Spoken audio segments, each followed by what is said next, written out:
I talked to someone who's a parent of a dyslexic child about how so many of the most successful entrepreneurs are dyslexic. I don't know if you've connected with other people on that. I think Barbara Corcoran is actually in that category too, where she has dyslexia and is also like you, this entrepreneurial titan. 8 of 12 sharks are dyslexic. I've been on the show dyslexic. Kevin is dyslexic. Barbara's dyslexic. I'm dyslexic. Branson's dyslexic. I believe Rohan's dyslexic. So since you lived this, what do you attribute that incredible correlation to? Because having 2/3 of sharks being dyslexic is staggering.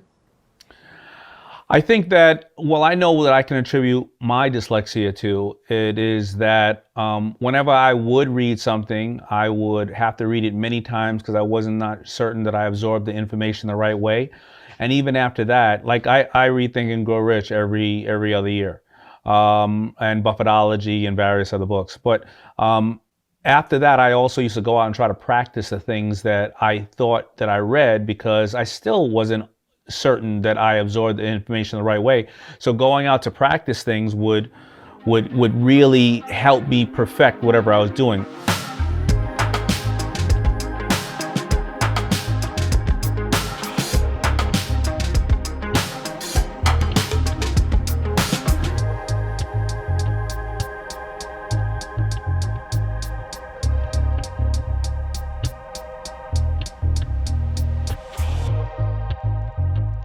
On today's episode of Yang Speaks, Daymond John, the CEO of Fubu, investor, businessman, titan, and recurring shark on the hit show Shark Tank, joins the conversation with Andrew Yang. And I will say this, before you're listening, Andrew did this episode just hours after passing a kidney stone. So thoughts and prayers for Andrew. He is recovering, but he's also a psychopath who powered through this thing, which is pretty cool. So Andrew, you're crazy and a badass, and Daymond John's also a badass. So you guys are going to love this episode. So tune in, Daymond John joining Yang Speaks right now.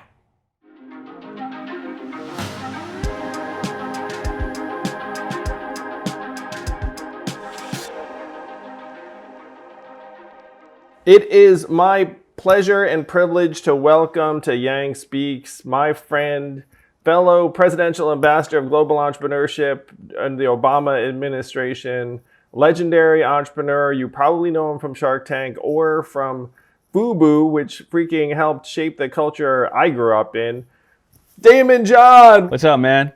It's so great to see you. And this has been such like a crazy time. The last time you and I saw each other in person, so people would never believe this, but the office of my presidential campaign was in the same office as your co-working space empire. So I would just bump into you in the elevator.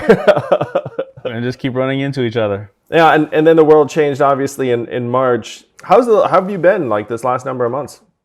Listen, I've been great, man. Thank God my whole family is healthy and safe. And we did lose a lot of people, whether employees, families, and friends, probably, because New York was hit so hard. So probably about, I heard, probably about 40 people we lost in the early part of last year.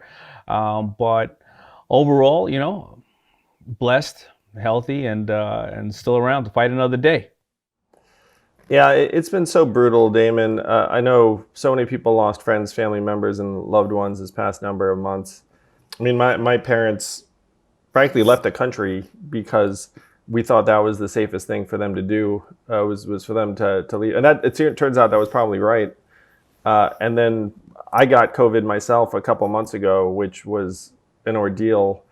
And, I don't think I was ever in any real danger, but it sucked for sure. So yeah, the fact that you lost people you knew, man, that's so hard. I'm sorry. Yeah, I think it's brought awareness to a lot of people and the value of life and how we can't take things for granted, and we just need to rebuild in all aspects of life. So we'll move on from there, and I hope nobody else has to face this type of stuff. Well, you're an incredibly positive person, one of the most productive people I've ever had the privilege of knowing. And I do want to talk to you a little bit about like the Yankees cap you've got on, like and your New York roots. because when I referred to Fubu, I remember the first time I got exposed to Fubu was during that Gap commercial with LL Cool J, where he was just like, for us, by us. And then I was so confused even in that day, because I was like, wait a minute, did that guy just like advertise another clothing brand while he was in a video for the Gap?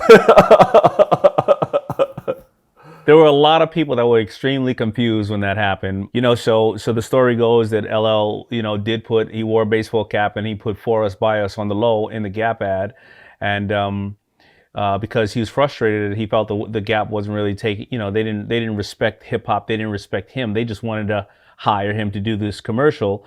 And I think this reflects kind of what we're seeing going on, where we talk about diversity and inclusion, because the Gap ended up spending $30 million airing that ad. And I remember us in the office looking at this going, at first, I mean, my mouth just dropped the first week. The second week, my mouth was still dropped. But by the 3.5 weeks in, I was like, these idiots don't know what they did, what's happening, because they didn't have anybody that represented the culture, whether of color or whether of music orientation, in the company.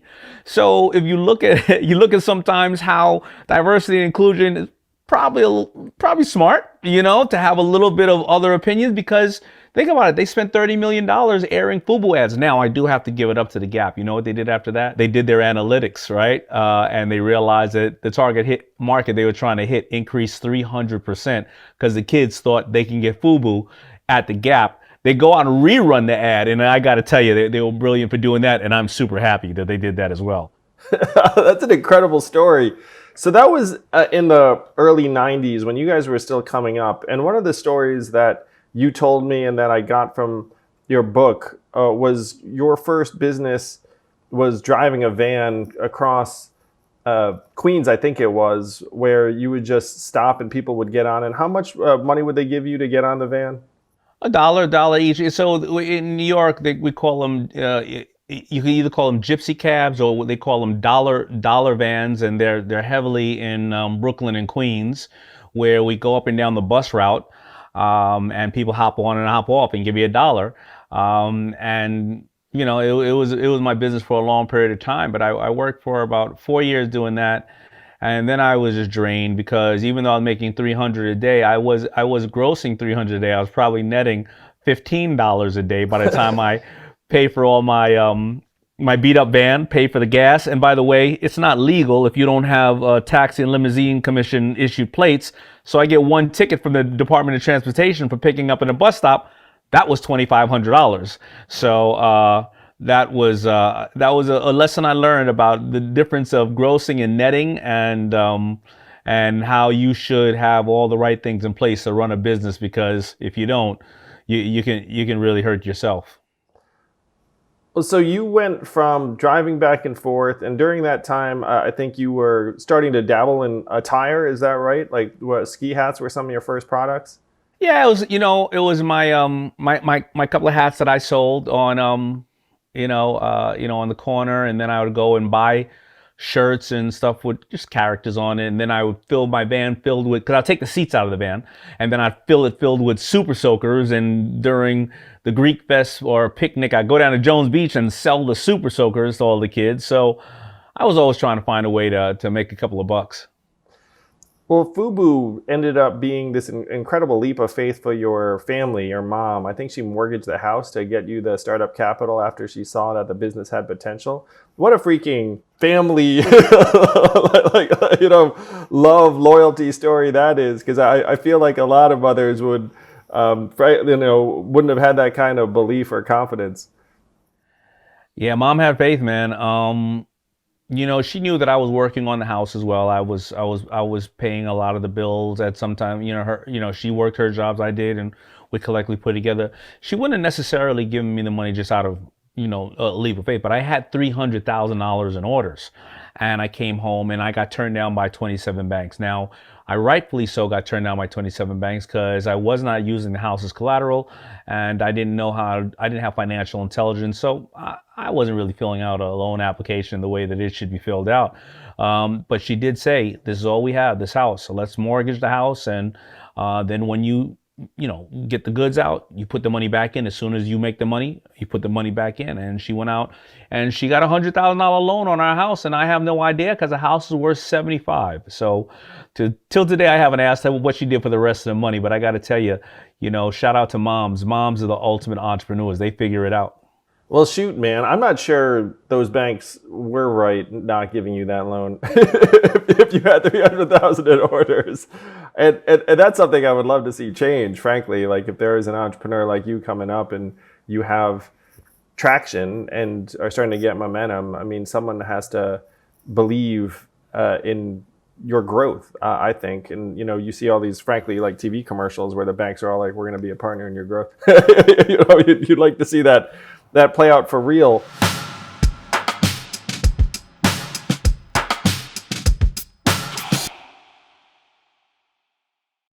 All right, this episode of Yang Speaks is brought to you by BetterHelp. I am a happy customer of BetterHelp right now. So I'm not going to say the name of my therapist because that might be weird, but I'll pretend her name is Sarah, and she's amazing. And it's like this, for me, it's a combination of just someone to talk to, a bit of life coaching. I do it once a week. I look forward to it, honestly. And what I find is like a healthy outlet. Instead of just thinking this stuff in your mind, you've now gotten it out there. And you decide, for me, is like I decide what is worth focusing on, what's worth improving on, and what's worth getting rid of and never thinking about again. So people can use this for depression, stress, anxiety, relationships, sleeping, trauma, anger, family conflicts, you name it. It's convenient, it's confidential. So if you want to start living a happier life today, as a listener, you'll get 10% off your first month by visiting our sponsor, BetterHelp.com/Yang. So join over 1 million people, including yours truly, who have taken charge of their mental health. Again, that's BetterHelp.com, HELP/Yang. BetterHelp.com/Yang.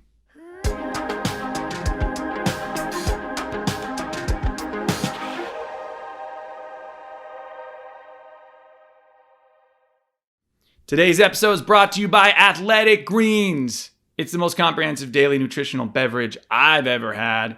And it's so simple. Need a little energy, need a little pick-me-up, just worked out, want to eat your vegetables better, you're not eating your vegetable enough, you just open one of these packets, pour a little in some water, throw it back, sip on it, throw it in a smoothie. It tastes great. It's great for you. One tasty scoop of Athletic Greens contains 75 vitamins, minerals, and whole food sourced ingredients, including a multivitamin, multi-mineral, probiotic, green superfood blend, that's my favorite, and more. They all work together to fill in the nutritional gaps in your diet, increase your energy and focus, and aid with digestion to support a healthy immune system. This is also preventing you from having to take lots and lots of vitamins. So here's the deal. We are doubling down on supporting your immune system with Athletic Greens during these winter to spring months. So we're giving our audience a free supply of vitamin D and 5 free travel packs with your first purchase. If you visit our link today, you'll never have to buy vitamin D again. So visit athleticgreens.com/Yang. Join health experts, athletes, and health-conscious go-getters around the world. Make a commitment to their health every single day. Again, athleticgreens.com/Yang. Get your free supply of vitamin D and 5 free travel packs today.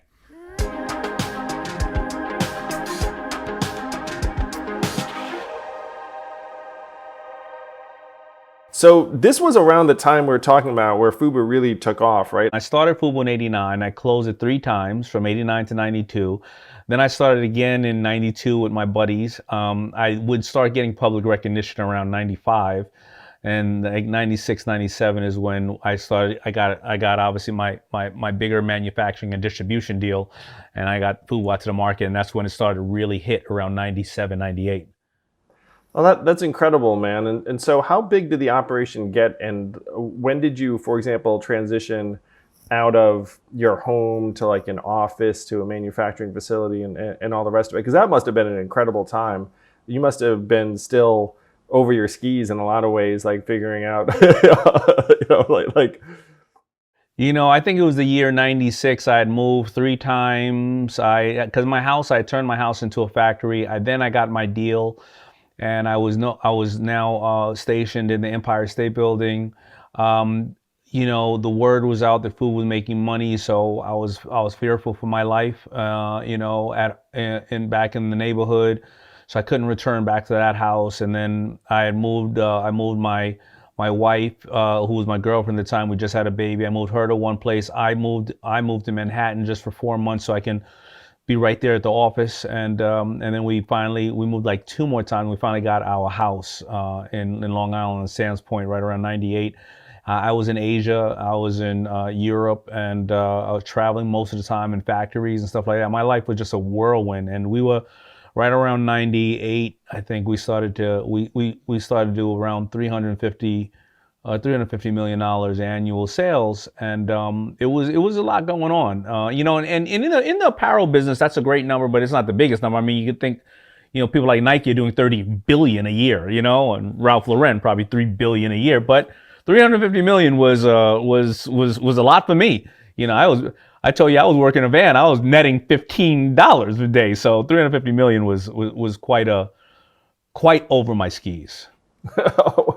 Well, so you built this household name brand, and then I think a lot of these retailers are trying to get a piece of the action in different ways. Fubu is now featured in the Smithsonian's National Museum of African American History and Culture, which must be like a real point of pride. It's like, what the heck clothing brand makes it into the Smithsonian? And over time, I mean, that 350 million peak, I mean, you earned over 6 billion in global sales over all the years that Fubu was in operation.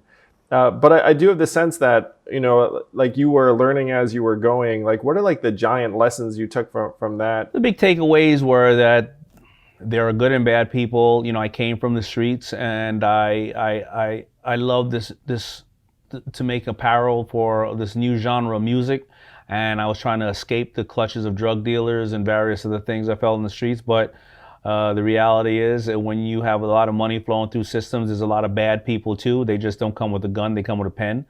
You know, so be careful. It also lessons were trust your gut, because there may be a lot of things that look good on paper, or a person that looks good in person, but if your gut tells you something and you can't necessarily articulate why you don't think you should do the deal or why it's not in the best interest, don't do it. You know, and I, you know, it always ends up, you know, you need to trust your gut. I think cockiness also comes into play when you are on top. Have a healthy paranoia, and the customers first. Don't get too cocky. Don't think that you know it all, and or you can solve everything with money. You know, you know, that came with it. Also, to understand the diversity in your company, the diversity of gender and age and color and creed and beliefs, and to make sure there are experts in there. I didn't know this, but I didn't realize that for every 50 people, you probably need an HR person. So I became a shrink at the end of the day in my company, because I wanted people to feel like there was an open door policy and you can speak to me at any time. But I can't be an expert in everything. I can't be an expert in the way to communicate with other adults in different genders and different idealisms. Wow. And you need people there, because your team is that's your bread and butter, man. That's your bloodline, and you need to make sure that you are working just as hard and listening to these people that work just as hard for you. To make them feel comfortable, because then if you do that, they will bust their butt for you. That's beautiful and profound. It's very human, Daymond. I'm going to project. I'm just going to share a story from my presidential campaign, because I sense that you might have had a similar experience with Fubu. So no one really thought my running for president was a great idea initially, and then as we gathered momentum, we raised maybe $10 million in like a 3-month period, which ended up making national headlines. And then all of a sudden, all of these political consultants and firms came out of the woodwork, where they showed up and were like, hey, you need our advice on this. You need to do this. Like, this is the way that you grow. And it's your first time doing it. So you're like, okay, like these people have been through versions of this. So like, I need to hear them out. But then some of them are full of shit.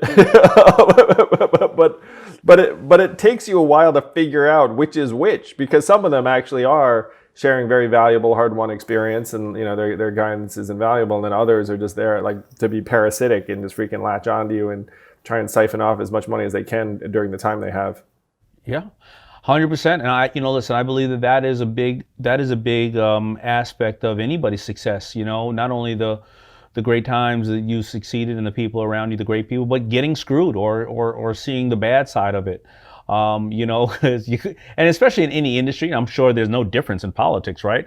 By the time I was, by the time, Fubu started to slow down and I acquired my other companies, I already know who to deal with or not because I've been screwed by everybody, right? So I knew who the crooks were and I knew who the good people were. And I think in any industry, people start to get that, and that's what comes with age and experience and wisdom and trying, and trials and tribulations.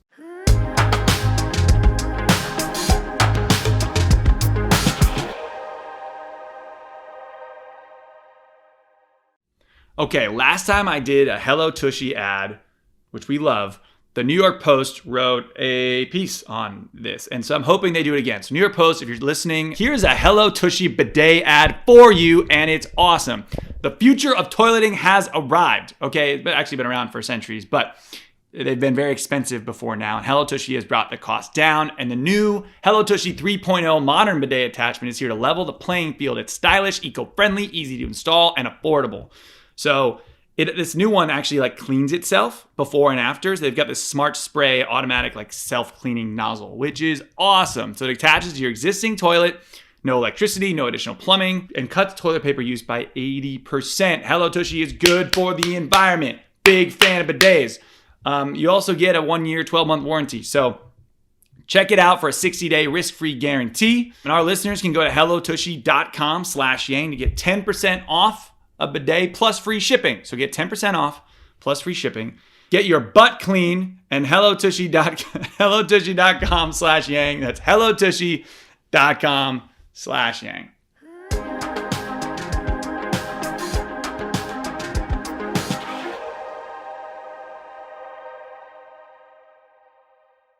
All right, if you've been listening to the show for a while, you've probably heard me talk about my Helix mattress. Andrew talks about his. Well, Helix has left the bedroom and started making sofas, and they launched a new company called Allform, and the sofas are awesome. So you can customize this thing online. You can get up to an 8-seat sectional. I've got a gray 3-seat couch with like a long kind of leg extension ottoman situation, and I love it. You can spill on it like a dumbass, and it doesn't stain. It's comfy like a Helix mattress. It looks amazing, and look, honestly, it was so easy to assemble. I'm an idiot when it comes to this stuff, and it's built like a rock. It's fantastic. So find your perfect sofa. Check out allform.com/yang. They offer a forever warranty, literally forever. And you get 100 days to decide if you like it or not. And Allform is offering 20% off all orders for our listeners at allform.com/yang. That's ALLFORM.com/yang. Get your 20% off. Get your awesome sofa, couch, whatever you want. It's amazing. You won't regret it. Do it.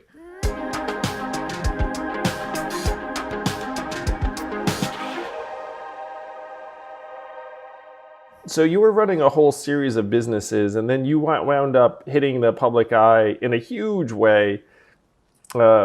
Maybe 2009, 2010, when Shark Tank starts hitting the scene. And I remember seeing the bios and being like, oh my gosh, like freaking Daymond, the founder of Fubu's like on this show. It brought me back to my childhood, honestly. And all of like the cool factor that, you brought to neighborhoods all around the country. And on Shark Tank, you've now invested, it seems like 10 million of your own money in how many businesses? Like how many enterprises are you involved with now? I think we're at 88. That's incredible. And a lot of people who are fans of Shark Tank actually, know those businesses well because they watched that episode and they saw you decide to commit to Bamba or the barbecues, boneless ribs, or like any of the other places that you've invested in. I gotta say, man, like I see you on the show and I imagine these 88 entrepreneurs and I'm just like, you must feel like this head of this like extended household of like dozens of entrepreneurs who are all over the country trying to make things happen. And you're like the godfather. I'm really curious about what that's like because, I know you well enough to know that you're like a high character stand-up guy where you're going to like, want the best for these people and actually like genuinely mentor them. But at the same time, like I was like, man, like, some of these businesses I'm sure could use Daymond all the time. try to guide them through the hurdles. I got to tell you, I'm very transparent. I'm very open with all the people that I invest in. But I'm a minority stakeholder in any and all their companies, and some of them truly value what I say, and some of them couldn't care less. Because Andrew, you've seen startups for years, and if you look at my 88 or investments or whatever they are, so this is really the way it works, right? 30% of them, 1/3, is probably not doing well, and COVID has only shortened their lifespan because they probably weren't able to transition. They weren't somebody who was educating themselves or understanding where the digital world is going in. Got to probably close those businesses down. Another third of them, like Bombas, they don't call me because if I say something, I'll screw them up. They're so brilliant. When you have a great founder or a great founding team, they'll call you, they'll ask you 10 things, you'll give them 10 answers, and they'll maybe use one because they're sorting out all the things that work for them. So I don't even want to bother them. It's the 1/3 in the middle that is on the fence, and they need some nurturing. They don't, whatever the case is. But often, the theory on Shark Tank is a lot of people believe that we just roll up and give you the money. I learned that the first year when I was out of $750,000 by not asking for what is your use, the use of proceeds. How are you going to use the money?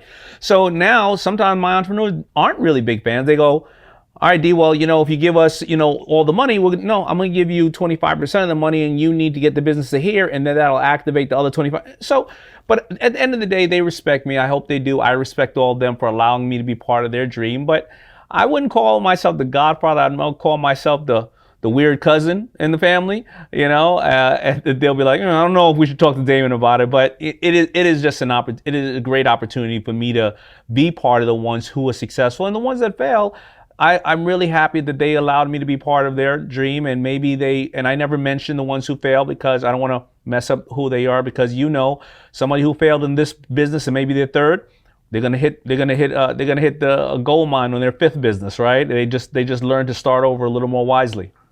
I'm very open about the fact that my first company was a total failure.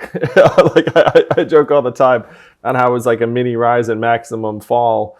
And it felt like the end of the world at the time. I was in my mid-20s. I'd lost investors, 6 figures in investment. It seemed like all the money in the world at the time. And then you pick yourself up and you learn from it, and you get back at it. And you certainly embody that better than just about anyone. I actually love the characterization of you as the weird cousin, in part because what you said about the fact that when founders really have their fingers on the pulse of their business, they really do know it best. And one of the toughest things about being an entrepreneur, which I'd alluded to earlier, is figuring out what to block out, really. Like, you get subject to so many sources of advice and input. That's actually true in politics too. you do get a lot of people have an opinion about whatever you're doing. And so I think one of the biggest things you have to do is develop your own judgment, your own confidence, and say, okay, this is my vision and this is what I think I should be doing. And you sense entrepreneurs developing that judgment over time. Like, when you start out, you're much more susceptible to the other people's opinions, particularly the people that have done more than you, which is, at that point, like a lot of people, you feel like, oh, well, this person knows better than me. But if the business is going to work, you have to know the business better than anyone else. 100%. I mean, it's your vision, it's your baby. It's going to be the way that you execute it. Should you take in as much information as possible? Yes, but you got to sift through it and see what works for you. Again, going back to trusting your gut on some things, failing fast, but taking many, many steps to realize what the clutter is that you got to get out of the way that you tried, or whatever the case is. But yeah, I mean, you're gonna have to execute your business your own way. I mean, because I can sit there all day and give you advice on how to run an apparel business, but that doesn't mean you're running a Fubu. You could be running a ladies business. You could be running a sportswear brand, or you could be running a high-end runway brand. Well, if you take my advice on running a high-end runway brand, you're in trouble. What are you talking about? You scream high fashion, David. I'm kidding. Yeah, you know what? Putting a big FB and a big 05 on jerseys, that's not that difficult, Andrew. I gotta share that with you. We were more of a marketing company than anything else, if you really think about that. I've seen how good you look in person, Damon. I think you got a very, very keen fashion sense. Maybe it got developed a little bit later, because by the time you and I met, it was like at the White House. We were. You're right, and when you say it, you got to be able to have your own vision and be able to execute on the vision that you have as you take in information, but do not drown in opportunity when it comes to information. One of my favorite things about you over this past number of years is it's clear that you're trying to teach others, and not just through Shark Tank. You've written a series of books. I haven't read all your books, but I did read The Power of Broke, which I enjoyed a great deal and found it to be really inspiring. Well, thank you. And even now you have which I love the name of this. It's like Daymond on Demand, but I can sense that you're genuinely just trying to edify people who are coming up on some of the lessons that you learned the hard way. And it's really beautiful, man. It's very wholesome. I think it's one reason why you and I connected, because I tried to do a lot of the same things, but I think you've hit on ways to do it at scale in a way that I frankly did not. No, I appreciate it. I just think that, that's how we met, and what you were doing with all those great companies coming up. And I just think there's too much crap out in the world of, everybody showing kind of like this sizzle reel of their life and how you're supposed to have shortcuts and this and that, when it's just not. But it's not. Well, it's also not that difficult. If you could see, guys like you and me and people make it. Just we just need to show some of the challenges in it. And okay, anything you do has challenges. But if you see a little kid like me who's dyslexic and a person of color that got left back, didn't go to college, excuse me, and my father left when I was 10 years old and I didn't have any money. If you see that I can make it, then you can make it too. As long as we educate you on affordable ways to invest in yourself and hopefully go out there and accomplish what you want to accomplish. No, that's beautiful, Damon. I talked to someone who's a parent of a dyslexic child about how so many of the most successful entrepreneurs are dyslexic. I don't know if you've connected with other people on that. I think Barbara Corcoran's actually in that category too, where she is dyslexic and is also, like you, this entrepreneurial titan. 8 of 12 sharks are dyslexic. I've been on the show dyslexic. Kevin is dyslexic, Barbara's dyslexic, I'm dyslexic, Branson's dyslexic, I believe Rohan's dyslexic. So since you lived this, what do you attribute that incredible correlation to? Because having 2/3 of sharks being dyslexic is staggering. I think that, I know that I can attribute my dyslexia to, it is that whenever I would read something, I would have to read it many times because I wasn't not certain that I absorbed the information the right way. And even after that, like I read Think and Grow Rich every other year, and Buffetology and various other books. But after that, I also used to go out and try to practice the things that I thought that I read, because I still wasn't certain that I absorbed the information the right way. So going out to practice things would really help me perfect whatever I was doing. Also, I went to work to make money often because in school they offered a co-op program where you could work 1 week and then go to school the next and get a credit. And that was my cheat to get out of school. I went to work, and it started helping me understand. And I was actually working at First Boston venture capital firm as a messenger, and I started to hear these guys, in the lunchrooms always, these big brokers and hedge fund guys talking. And I think that I found a fascination for investing, when I was 16 years old, just sitting listening to these people. So it ended up coming back to me in my life right around my beginning of my 30s. So this was a co-op during high school, because that's awesome. Is that right? Yeah, it was co-op during high school. I spent my 10th, 11th, and 12th grade in co-op. Well, that's early, and I love that. I think we should do that for more young people. The stuff I've heard and read about why dyslexic entrepreneurs are so common is that, one, you're not good at school, so you're looking around being like, okay, what else can I do? Because obviously, if reading's difficult, then teachers will probably think that you're not that smart, even though you're like, wait a minute, I don't think that's the problem. Maybe one thing, but the other thing is that apparently dyslexic young people find other ways to try and accomplish things, and often those other ways involve other people.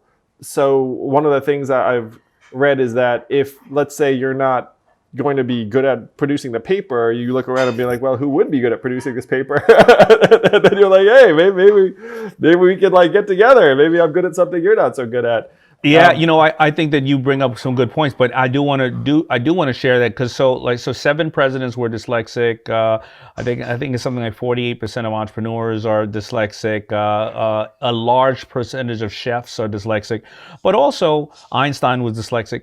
But there's a large amount of people incarcerated dyslexic too, because the same thing happens. If you're in school and you're not, because if you have ADD, ADHD, there are drugs that can help those things. So since the drug company is getting paid, they can put out more information to educate you on ADD, ADHD. But the only way to to address dyslexia is to learn more, actually. So when a kid is in school and they don't want to go, in the 3rd grade or whatever, because they feel embarrassed and because kids are going to call them stupid and stuff, a lot of times they don't have the right resources around them. People will say, hey, I don't think you're dumb at all. Why don't you stand on this corner? I'm going to show you how to make some money, right? So I do want to make sure that as we talk about this, if parents think that there's any challenge that kids are having with whether lack of hearing or ADHD, of course, but of course with dyslexia, to go get it checked out, because it's not your kid looking for attention. They don't have a pill to get rid of it. You have to study even harder. So, but I think it's something that is important. That is so real. And I don't know if you know this, but one of my boys is autistic, and we got the diagnosis when he was 4 and felt so grateful because up to that time we were struggling. But I agree with you. If you have a child or if there's a young person hearing this, you definitely should try and figure out what's going on and not just say like, well, this is just the way it is. So you have your fingers on the pulse of many businesses and many industries, some of them retail, some of them consumer facing. What are you seeing right now in terms of the COVID economy and the potential recovery? Because it seems like there is a lot of pent up energy. Obviously, you've got this money from the federal government that we're starting to see trickle in. But like, are you seeing opportunities early on that people might not have noticed yet? I'm not seeing anything specific. I'm seeing, of course, people who were reaching out directly to their customers. I'm seeing that is working. I'm seeing people are getting extremely creative and doing a lot of collaborations to try to bring more value to their customers and borrow other people's audiences. I am seeing that people are trying to find ways. They're more rebellious and they're more sensitive to matters, meaning that they want you or your company to reflect the people you serve. And if not, they are going to go someplace else or fight you for not doing that. I also see that people want you to be more of a great corporate citizen. So if they're going to be able to purchase, they can purchase from anybody, but they want to know, what did you do lately for somebody? So unlike when I was coming up and I would give at the end of the year, they don't do that any longer. They say that consumer is on Zoom or at the dining room table saying, I gave 30 times this year. And you go, how did you give 30 times this year? You only make, you work at a pizza shop. Well, every time I bought this, I'll help clean up the ocean. Every time I bought this, I try to stop human trafficking. And every time I bought this, I saved a furry friend of ours from being euthanized. So there's a lot of things going on like that. And the biggest thing I'm seeing is people hating the system. They hate when they feel the system is against them. So whether they're marching in the streets with Black Lives Matter signs of people of all colors, or whether they're saying the American dream is if I have 2 pennies to rub together, I can get into the stock market if I want, and you should not be able to hold me back. And I'm going to pull back the curtain on the Wizard of Oz and show you that I can do this too. And if you don't let me in, I'm calling all my friends and we're gonna trash this place. So these are all the things I'm seeing, and I think that we're headed for. I think that we're gonna have a little bit of a tough time with whatever is going on with these viruses and variants, whatever the case is. But I do think that we are going, like and everybody else is saying it, we're heading for the roaring 20s again. I think that people are going to be so pent up, so excited about life, so cabin fever, so whatever it is. And I think that we're just going to be doing business in a whole new way. And those are all the things I'm seeing. End of the day, the only thing I can ever tell anybody out there is to, go after and do things and invest and or start businesses and things that you are absolutely obsessed with. Do not start saying, oh, today's NFTs, tomorrow's crypto. Oh, by the way, I'm a sports card expert tomorrow. Just go. There's going to be so many things being thrown your way, so much information, as you and I just said. really go after the things that you really understand and you enjoy thoroughly, that you would be doing for free if you, or if you could. Oh, that's great advice, Damon. You are one of the world's great entrepreneurs. It's a privilege to be your friend, brother. You've touched so many lives, improved so many lives, and you just keep doing it every day, man. You're an inspiring figure, and I hope people take your advice and find the thing that they are obsessed about and dig into it. Because I agree with you. That's like the best way to become successful. People can sense when you're committed to something because you just love that thing versus committed to something because you think it's like, the opportunity of the moment. Well, I hope people get the same thing out of you, man. You've been my guy for quite some time, and I've been proud of all the things that you're doing. And anytime that I call you, bang, you're there. And that's why anytime you call me, I'll be here for you, brother. And I know there's a lot of people who are going to benefit off of whatever you are going to do. You like to serve, man, and I really appreciate you. Thanks to you and the team, man. We'll be in touch soon. You got it, brother. Peace.